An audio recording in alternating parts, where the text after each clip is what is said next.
Obstructive jaundice और surgical jaundice. Last video में हमने कार्सिनोमा ऑफ गॉल ब्लैडर देखा था। अब जो बाइल डक्ट में जो कॉम्प्लिकेशन आएगा गॉल स्टोन का, वो स्टोन क्या कॉज करेगा? ऑब्स्ट्रक्शन कॉज करेगा। उसकी वजह से बाइल का ड्रेनेज नहीं हो पाएगा, तो बाइल इंटेस्टाइन्स में नहीं पास हो पाएगा। ब्लड में बाइल का अमाउंट इंक्रीज होगा, उससे क्या कॉज होगा? जॉइंटिस। तो jaundice that occur due to obstruction to outflow of bile is called obstructive jaundice. Since these cases has to be managed by surgical intervention, इनको हम कैसे मैनेज कर सकते हैं? सर्जरी के थ्रू। सर्जरी के थ्रू उस स्टोन को अगर हटा देंगे तो बाइल का ड्रेनेज होने लगेगा, तभी इसको सर्जिकल जॉइंटिस भी बोलते हैं। However haemolytic jaundice cases are not obstructive. Haemolytic jaundice के जो केसेस होते हैं वो ऑब्स्ट्रक्टिव नहीं होते हैं। वो कैसे मैनेज हो जाते हैं? By splenectomy. Surgical anatomy of pancreas. Pancreas क्या है? Both endocrine and exocrine organ है। रेट्रोपेरिटोनियली सिचुएटेड होता है behind stomach, soft fleshy, extending from duodenum on right side to spleen on left side. Entire length is 6 inches and weight is 80 gram. Head lies within C loop of duodenum. Head कहाँ lie करता है इसका? Within C loop of duodenum. The uncinate process project from left inferior portion of head. Uncinate process कहाँ से extend करती है? Left inferior process of head से, over which course the superior mesenteric vessel. उसके ऊपर से क्या pass होती है? Superior mesenteric vessels. There are 5 to 6 small thin veins connecting this portion of head with superior mesenteric vein. 5 से 6 thin small veins होती हैं जो कनेक्ट करती हैं इस पोर्शन ऑफ हेड को with superior mesenteric veins. These veins have to be carefully divided during pancreatoduodenectomy. ठीक है, इन वेन्स को केयरफुली डिवाइड करा जाता है पेनक्रियाटोड्यूडेक्टोमी के time. Superior mesenteric vein continues above as. देखिए, ये सुपीरियर मेसेंट्रिक वेन और स्प्लीनिक वेन ये मिलके क्या बनाती हैं? Portal vein. ये है सुपीरियर मेसेंट्रिक वेन, ये है स्प्लीनिक वेन। इन दोनों ने मिलके क्या बनाया? Portal when.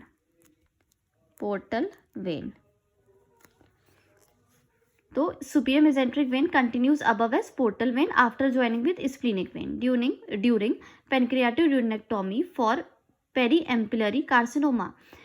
पेरीएम्पिलरी कार्सिनोमा के लिए जो पेनक्रियाटोड्यूडेक्टोमी करी जाती है, infiltration into portal vein should be ruled out before any major structure is divided.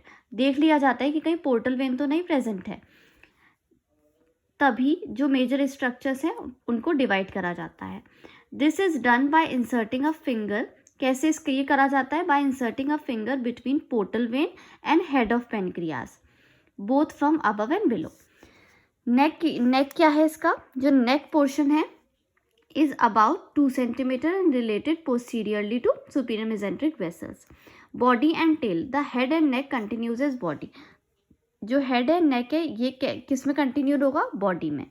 Body which is placed transversely, it slopes upward across aorta and ends as tail of pancreas which is enclosed within. tail of pancreas किस में enclosed है? within lineorenal ligament along splenic vessels.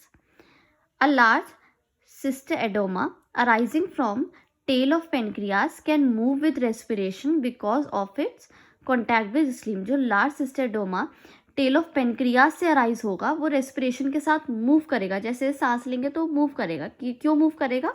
Because of its contact with spleen. उसका spleen के साथ contact होने की वजह से। अगर यहाँ पे होगा तो उसका स्प्लीन के साथ तो कॉन्टैक्ट होएगा ही। Blood supply of pancreas. Splenic artery is a chief artery supplying. Splenic artery जो कि सीलियक ट्रंक की जो डिवीजन होता है स्प्लीनिक आर्टरी, वो सप्लाई करती है किसको? नेक, बॉडी एंड टेल को। Arteria pancreatica magna refers to one of the largest branch of splenic artery. सबसे बड़ी स्प्लीनिक आर्टरी की ब्रांच कौन सी है? Arteria pancreatica Magna.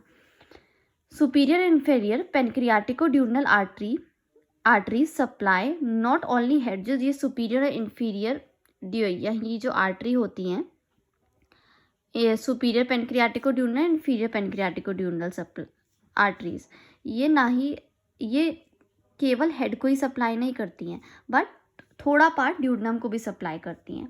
दस during any surgery which involves excision of head, कोई भी सर्जरी अगर करते हैं जिसमें कि हेड का एक्सेशन करना है, the C loop of duodenum is also remove, तो सी लूप जो है ड्यूडनम का उसको भी रिमूव कर दिया जाता है। 10 pancreatic duodenectomy becomes a major surgery, ये एक मेजर सर्जरी होती है क्योंकि इसमें वेसल्स का ध्यान देना पड़ता है।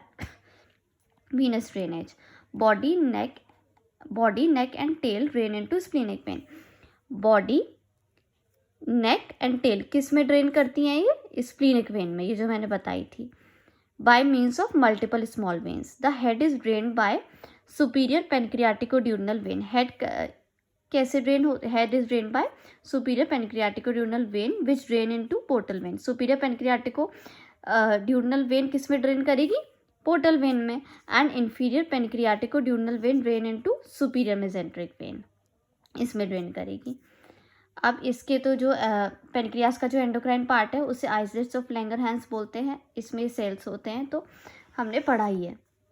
पेनक्रियाटिक डक्ट, अब देखिए द मेन पेनक्रियाटिक डक्ट, जो मेन पेनक्रियाटिक डक्ट है, डक्ट ऑफ विल्सन, क्या होता है इसका, जैसे ये है, ये ड्यूडनम है,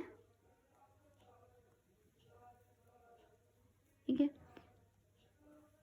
ये पेनक्रियास है, मैं एक रफली बता दे रही हूँ, इसमें ये क्या है, मेन पेनक्रियाटिक डक्ट,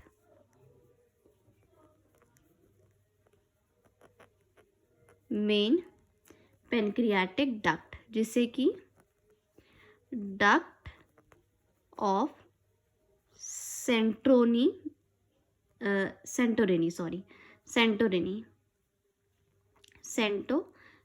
भी बोलते हैं, ठीक है। ये क्या होता है, ये यहाँ से डिवाइड होती है एसेसरी पेनक्रियाटिक डक्ट में, एसेसरी पेनक्रियाटिक डक्ट, जिसे कि जिसको डक्ट ऑफ सेंटोरिनी ही बोलते हैं, ठीक है। अब ये जो है, ये जो डिवाइड होगी, ये है मेन पेनक्रियाटिक डक्ट, जिसे बोलते हैं डक्ट ऑफ विल्सन, क्या बोलते हैं इसे, मेन पेनक्रियाटिक डक्ट, एंड ये क्या है, डक्ट ऑफ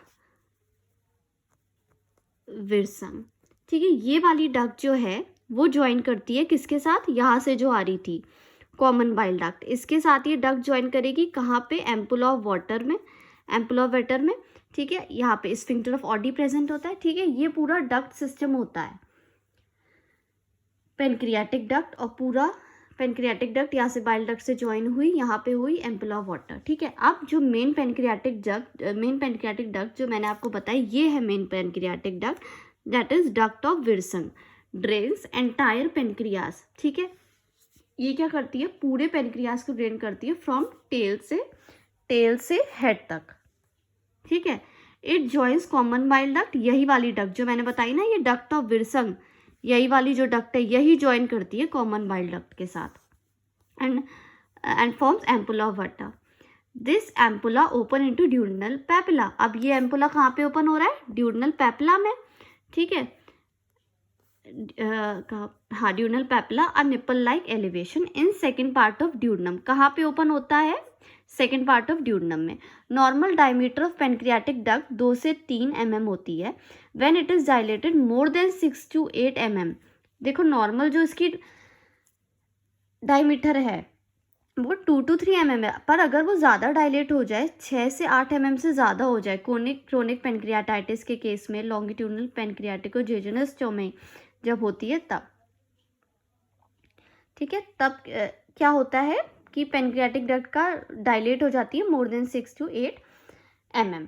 अब accessory pancreatic duct of Santorini drains the uncinate process, अब ये मैंने बताई थी, accessory pancreatic duct of Santorini ये कहाँ ड्रेन करती है, uncinate process and lower portion of head, and opens into duodenum 2 cm above opening of main duct. ड्यूडनम में ये वाली डक्ट भी ओपन करती है, पर वो कहाँ ओपन करती है, 2 cm अबव, देखिए ड्यूडनम में नहीं हो रही है, 2 cm above the opening of main duct. The 2 ducts communicate with each other at many sites. The main pancreatic duct is line by columnar epithelium. जो मेन पेनक्रियाटिक डक्ट है हमारी वो किसके थ्रू लाइन होती है? Columnar epithelium, which becomes cuboidal in ductules. अब देखिए pancreatic juice, ये हमने पढ़ा था फिजियोलॉजी में ही पढ़ा था कि पेनक्रियाटिक जूस बाइकार्बोनेट में रिच होता है, डाइकार्बोनेट रिच होता है, न्यूट्रलाइज करता है एसिडिटी को, प्रोटीन रिच होता है, एल्कलाइन फ्लूइड होता है, 2.5 litres per day, rich in proteins. 10 acidic chyme, जो एसिडिक काइम होता है ड्यूडेनम में, वो इसके थ्रू ही एल्कनाइज होता है पेनक्रियाटिक जूस के through. Protein is secreted from acinar cells, fluid and electrolytes. ये तो नॉर्मली फिजियोलॉजी की बात है। अब ये देखते हैं case of obstructive jaundice, choledocholithiasis and carcinoma of head of pancreas. ठीक है, अब डक्ट है जो हमारा बिलियरी ट्री है पूरा, उसमें जो डक्ट्स हैं उसमें अगर स्टोन प्रेजेंट है, या फिर कार्सिनोमा आप कह ले, कार्सिनोमा हेड ऑफ पेनक्रियास का है या फिर पेरी एम्पिलरी रीजन का है, ये मेन इंपॉर्टेंट कॉज हैं ऑब्स्ट्रक्टिव जॉइंटिस के। मतलब अगर डक्ट में कहीं स्टोन प्रेजेंट है तो वो ऑब्स्ट्रक्शन कॉज करेगा तो जॉइंटिस होगा। कार्सिनोमा है यहाँ पे हेड ऑफ पेनक्रियास में, तो ये कॉज है ऑब्स्ट्रक्टिव जॉइंटिस का। They constitute more than 90% of obstructive jaundice treated surgically. Presence of jaundice, high colored urine, clay colored stools, itching gives clue of diagnosis. अगर ये सब symptoms हैं, इससे diagnosis clear हो जाता है। Palpable liver, palpable mass, cholangiocarcinoma, carcinoma of head of pancreas, palpable gallbladder, periampullary carcinoma supports a diagnosis। जो early diagnosis है वो एंडोस्कोपी के थ्रू हो सकता है। ERCP मैंने बताया था लास्ट वीडियो में, एंडोस्कोपिक रेट्रोगेट कोलेंजियो पेनक्रियाटिकोग्राफी, और MRCP के थ्रू हो सकता है। ये जो प्रोसीजर्स हैं किसके लिए? डायग्नोसिस। जो ERCP है वो किस में हेल्प करता है? डायग्नोसिस में भी और ट्रीटमेंट में भी।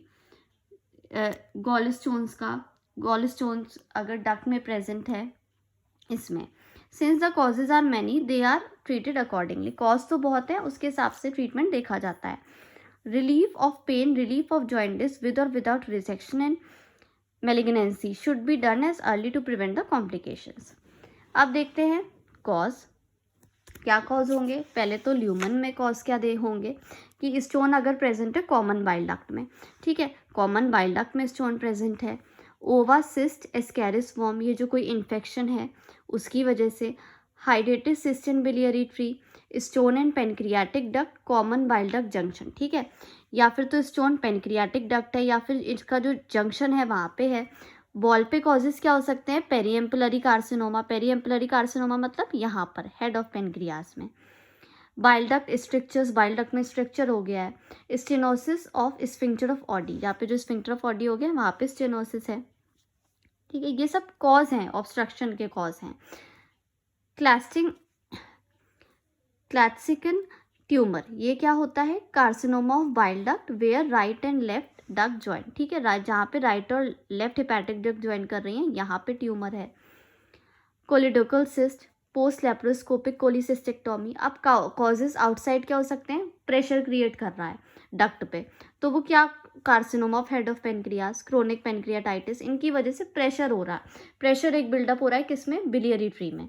अब क्लिनिकल फीचर्स, इनके क्लिनिकल फीचर में डिफ्रेंशिएट करा गया है कि स्टोन अगर कॉमन बाइल डक्ट में है और कार्सिनोमा पेरीएम्पुलरी हेड ऑफ पेनक्रियास। ठीक है, तो आप देखिए जो स्टोन है कॉमन बाइल डक्ट में जो प्रेजेंट है वो मेनली 30 to 50 ईयर्स के बीच कॉमन होता है। ये 50 to 70 ईयर्स के बीच कॉमन होता है कार्सिनोमा पेरीएम्पुलरी हेड ऑफ पेनक्रियास में। ठीक है, मोर कॉमनली फीमेल्स में होता है, ये दोनों में इक्वल होता है।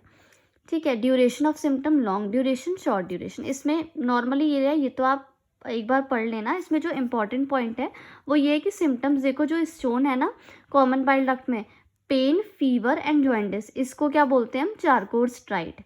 ठीक है, इट अकर्स ड्यू टू, देखो जो जॉइंटिस है वो ऑब्स्ट्रक्शन की वजह से होगा। वंस इन्फ्लेमेशन सबता है, जैसे इन्फ्लेमेशन चला जाएगा इन सिम्टम्स में भी रिलीफ मिल जाएगा। Hence intermittent pain, intermittent fever, intermittent jaundice are classical of stone and common bile duct, इसे चारकोल ट्राइड बोलते हैं। ठीक है, इसमें क्या है? एज अ रिजल्ट ऑफ ये कैंसर स्लो डेवलपिंग है, तो slow developing obstruction in periampullary region jaundice कैसा होता है, परसिस्टेंट होता है, प्रोग्रेसिव होता है, पेनलेस है, प्यूरिटिक मतलब इचिंग भी प्रेजेंट होती है। अब इसमें एक मेन फीचर क्या है कि जो कार्सिनोमा पेरीएम्पलरी रीजन में है उसमें क्ले कलर स्टूल होती हैं, कॉमन होती हैं। When mix with blood it is called silvery stool, उसको सिल्वरी स्टूल बोला जाता है, और aluminium paint stools, severe due to bile salts in circulation. ठीक है, अब ये देखते हैं कॉर्वशर लॉ। इस लॉ के हिसाब से जो पेशेंट है, पेशेंट जो जिनमें पेनलेस जॉइंटिस के सिम्टम हैं एंड पाल्पेबल गॉल ब्लैडर है, उनमें क्या हो सकता है, मेलिग्नेंट ऑब्स्ट्रक्शन प्रेजेंट हो सकता है। कॉमन ऐसा सस्पेक्ट करा जाता है कि उनमें मेलिग्नेंट ऑब्स्ट्रक्शन हो सकता है कॉमन बाइल डक्ट में। In jaundice patient if gall bladder is palpably enlarge, अगर जॉइंटिस पेशेंट में गॉल ब्लैडर इनलार्ज है, it is not due to stone, वो स्टोन की वजह से नहीं है। जबकि स्टोन की वजह से क्या होता है, previous inflammation would have made gall bladder fibrotic, previous inflammation की वजह से गॉल ब्लैडर फाइब्रोटिक मतलब श्रिंक हो चुका होता है, hence it will not be palpable. From clinical point of view 90% of cases of obstructive jaundice, मतलब क्लिनिकल पॉइंट ऑफ व्यू से देखा जाए तो 90% जो ऑब्स्ट्रक्टिव जॉइंटिस के केसेस होते हैं वो क्या होते हैं, स्टोन की वजह से, हेड ऑफ कार्सिनोमा का कैंसर है, ठीक है, इसकी वजह से होते हैं। तो अगर पेशेंट प्रेजेंट है पेनलेस जॉइंटिस के साथ एंड पाल्पेबल गॉल ब्लैडर के साथ, तो उनमें मेलिग्नेंट ऑब्स्ट्रक्शन हो सकता है बाइल डक्ट का। अब इसके कुछ एक्सेप्शंस हैं कॉर्वशर लॉ के। डबल इम्पैक्शन, वन स्टोन, अगर एक स्टोन कॉमन बाइल डक्ट में और एक अगर सिस्टिक डक्ट में है, गॉल ब्लैडर में भी पाल्पेबल इन सच। अब ऐसे केसेस में गॉल ब्लैडर पाल्पेबल हो सकता है कि अगर एक स्टोन कॉमन बाइल डक्ट में है और दूसरा स्टोन सिस्टिक डक्ट में है। Periampullary carcinoma in patient who have undergone cholecystectomy, ठीक है। Primary oriental cholangio hepatitis causing stone in common bile duct, gall bladder इस केस में कैसा है, गॉल ब्लैडर नॉर्मल होगा। These stones are called primary common bile duct stones. तो ये exceptions हैं, ठीक है। अब अगर बात करें कोलिटिकोलिथियासिस, ठीक है। अब स्टोन जो है प्रेजेंट है डक्ट में, पूरे डक्ट सिस्टम में कहीं भी, तो types of common bile duct stone क्या बोलेंगे हम, प्राइमरी स्टोन पहला आता है। These stone are formed in common bile duct, ये स्टोन कहाँ पे फॉर्म्ड होंगे, कॉमन बाइल डक्ट में और विद इन इंट्राहेपेटिक डक्ट, ये जो लिवर के अंदर है, इन डक्ट्स के अंदर। They are multiple pigmented stones often mix stone, ठीक है, मल्टीपल होते हैं, पिगमेंटेड होते हैं, ठीक है। क्योंकि देखिए मैंने आपको बताया था, क्योंकि कॉज है ना ये ऑब्स्ट्रक्टिव जॉइंटिस का, ये कॉज है, इसकी वजह से ही तो ऑब्स्ट्रक्टिव जॉइंटिस कॉज हो रहा है। और वेरियस कॉजेज क्या हो सकते हैं प्राइमरी स्टोन्स के, इन्फेक्शन ऑफ बिलियरी ट्री, ठीक है, किसी पैरासाइट का इन्फेक्शन है, कंजेनाइटल कैरली डिसीज और कोलिडोकल सिस्ट। कैरली डिसीज क्या होता है, ये एक रेयर कंजेनाइटल डिसीज होती है लिवर की, जिसमें कि सिस्टिक डायलिटेशन हो जाता है इंट्राहेपेटिक बाइल डक्ट का, ठीक है, ये इसका कॉज है, इसकी वजह से स्टोन कॉज हो रहा है। बिलियरी डिस्काइनेसिया, ठीक है, बिलियरी डिस्काइनेसिया में एक मोटिलिटी डिसऑर्डर है जिससे कि गॉल ब्लैडर और जो कि एक तरीके से मान लें कि गॉल ब्लैडर और स्फिंक्टर ऑफ ऑडी को इफेक्ट करता है, तो मोटिलिटी नहीं होगी, बाइल वहाँ पे डिपॉजिट होता रहेगा, एंड में क्या बनेगा, स्टोन फॉर्म हो जाएगा। Other causes diabetes, malnutrition. Secondary stones, these stones originate from gall bladder, ये स्टोन्स कहाँ से ऑरिजिनेट होते हैं, गॉल ब्लैडर से, and they stay in common bile duct, ये कहाँ से ये फॉर्म हो रहे हैं, कॉमन बाइल डक्ट में, पर ये कहाँ पे फॉर्म हो रहे हैं, ये गॉल ब्लैडर में फॉर्म हो रहे हैं और कॉमन बाइल डक्ट में स्टे करते हैं। Usually supraduodenal portion, they get enlarge to attain large size over a period of time, ठीक है। अब दीज स्टोन, इस स्टोन की वजह से कोलेंजाइटिस हो सकता है। Bacterial infection of bile duct is called cholangitis, ठीक है। प्रीडोमिनेंट ऑर्गेनिज्म जो कॉज करते हैं cholangitis, E coli, Klebsiella, Pseudomonas, ये सब, ठीक है। Signs and symptom, biliary colic होगा, जॉइंटिस, ड्राइगर एंड चिल, आर्कोट चारकोट ट्राइट, टेंडरनेस प्रेजेंट हो सकती है अपर एब्डोमेन में, ठीक है। इन्वेस्टिगेशंस अगर आप देखेंगे, ल्यूकोसाइटोसिस, होगा, हाई बिलिरुबिन लेवल, एल्कनाइन फॉस्फेट के लेवल्स इंक्रीज होंगे। ठीक है, अल्ट्रासाउंड, सिटी स्कैन, ERCP। देखिए ये जो बताया ना, प्राइमरी बाइल डक्ट में bacteria secrete bacterial glucuronidase which causes deconjugation of bilirubin. ठीक है, जिसकी वजह से डीकॉन्जुगेशन होगा बिलिरुबिन का स्टैसिस की वजह से, तो bilirubin gets precipitated as calcium salts. ठीक है, अब इसका treatment intravenous antibiotics, emergency endoscopic sphincterotomy. ठीक है, इसमें क्या करा जाता है, एक ट्यूब होता है जिसमें कैमरा अटैच होता है, उसको माउथ के थ्रू डाला जाता है, जैसा कि हम एंडोस्कोपी में करते हैं। इन ड्यूडनम तक वहाँ पहुँचेगा वो। ठीक है, फिर वहाँ के ERCP तो हो ही रहा है, ERCP के थ्रू हमने डाला ही है वो अंदर। अब स्मॉल कट कहाँ पे दिया जाता है, पैपिला, जो एम्पुला वाटर प्रेजेंट होता है वहाँ पे ड्यूनल पैपिला में स्मॉल कट दिया जाता है, उसको एनलार्ज करा जाता है, उस बाइल डक्ट की जो ओपनिंग है उसको एनलार्ज करा जाता है, जिसकी वजह से जो स्टोन है उसे निकालने और ड्रेनेज को बेहतर कर सकें।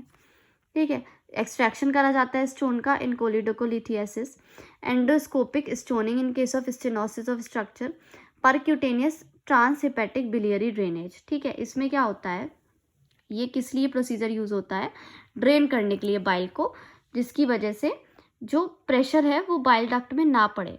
अब वो स्टोन तो ब्लॉकेज कर रहा है ना, हमको ड्रेनेज उसका सही करना है कि वो बाइल ड्रेन हो पाए। ठीक है,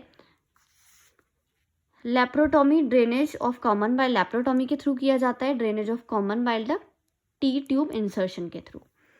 Reynolds pentad of acute obstructive cholangitis, a few cases of common bile duct stone present with serious problem. कुछ जो केसेस होते हैं कॉमन बाइल डक्ट स्टोन के, उनके साथ उसमें सीरियस प्रॉब्लम्स होती हैं कोलेंजाइटिस की, डिस्क्राइब्ड एज, उसे कैसे डिस्क्राइब करते हैं, रेनॉल्ड्स पेंटाड। क्या सिम्टम होंगे वो, परसिस्टेंट फीवर रह रहा है, परसिस्टेंट पेन रह रहा है, fever, persistent jaundice, shock, altered mental state.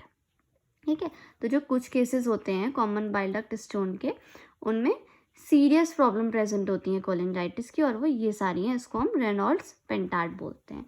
Next video में हम इन्वेस्टिगेशंस देखेंगे इन केस ऑफ ऑब्स्ट्रक्टिव जॉइंटिस।